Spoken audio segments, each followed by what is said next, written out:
उद्धव के साथ अगर मैं कहूं तो एक बेसिक इशू था, because he had been nurtured under बाला साहब।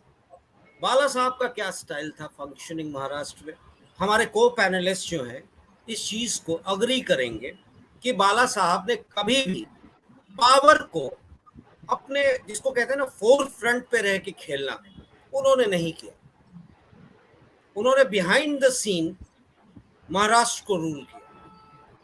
उद्धव शायद, होता है ना जनरेशन चेंज, उनको लगा शायद if he comes into power थोड़ा सा बेनिफिट उनको मिल जाएगा।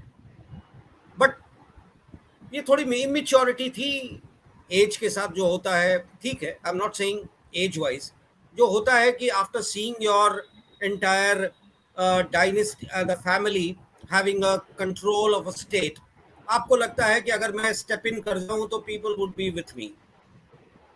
Fine, BJP ditched him in a way in 2019, despite the fact that Hindutva का जो एजेंडा था, which BJP carried all through, even today for that matter, had been initiated even against the Congress rule by none other than Thackeray sir, in a very stronger line. Thackeray is a brand. Uddhav को लगा कि ठाकरे शब्द का इस्तेमाल हम करेंगे तो people would be with me. BJP did not go for it. The others जो थे, NCP, Congress, took advantage of it in a way. I am saying अब शायद इमेच्योरिटी में उद्धव साहब उनके साथ चले गए। 2.5 साल में मैं पॉलिटिक्स की बात कर रहा हूँ, आई am not going into corporate, जो कि जैन साहब ने पहले कहा कॉर्पोरेट में क्या हो रहा है नहीं हो रहा है। I am not going into it, I will come to it later. Politics में उद्धव साहब ने सोचा होगा कि बेटा ठाकरे में all will be stamping for it. ठीक है, सरकार बन गई।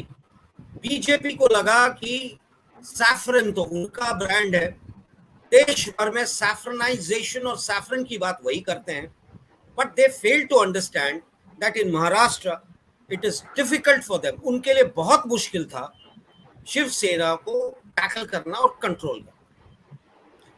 शिवसेना का एमवीए में जाना उनके लिए बहुत मुश्किल था। फडणवीस साहब, मैं फडणवीस की बात ही नहीं करना चाहता है, ना ही मैं किसी भारतीय जनता पार्टी के किसी भी नेता की बात करना चाहता, क्योंकि महाराष्ट्र में अगर हिंदुत्व की बात आप करें विनीता जी, एकमात्र नाम आता है। देश की बात आप करें तो एकमात्र नाम आता है ठाकरे, जिसने राइट इनिशिएटिव से, बिगिनिंग से एक ही इशू उठाया, और आज शायद देश भर में दूसरे पॉलिटिकल पार्टी उसको कैरी कर रहे हैं, कैरी फॉरवर्ड कर रहे हैं हमसे। ठीक है, महाराष्ट्र की बात आती है। महाराष्ट्र में ठाकरे, उद्धव ने अपने पिता का लेगेसी को आगे बढ़ाने की कोशिश करी। उनको लगा कि राजनीति में इट्स गुड टू बी कि हम सबको लेके चले। क्या हर जगह हिंदुत्व में टॉलरेंस की बात आती है? उन्होंने कल भी कहा कि I as a chief minister, मैं एज अ मुख्यमंत्री हमेशा कहता हूं और हमेशा खड़ा रहता हूं हिंदुत्व के लिए। तो भैया भारतीय जनता पार्टी को क्या प्रॉब्लम? आप भी तो हिंदुत्व के एजेंडा पे खड़े हैं।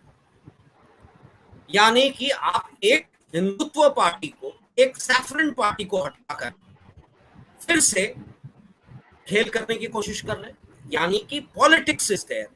अब आप के सवाल पे मैं आता हूं, यूजिंग द सेंट्रल एजेंसीज, आपने कहा नहीं किया। 2019 से लेके आप देख लें, Sushant Singh, drug abuse, TRP, police chief, Wagle, हर जगह आपने इस्तेमाल किया। आपने उनके मिनिस्टर्स के खिलाफ मनी लॉन्ड्रिंग का केसेस लॉन्च किया, सर्चेस करी, रेड्स करें। आपको क्या लगता है एक पार्टी के खिलाफ आप इस तरह के इश्यूज लेके आके बैठा रहे? और आप हमसे जुड़े रहने के लिए सब्सक्राइब करें YouTube पर, फॉलो करें ट्विटर पर और लाइक करें Facebook पर। और ज्यादा जानकारी के लिए आपको टाइप करना होगा सिर्फ न्यूज नशा।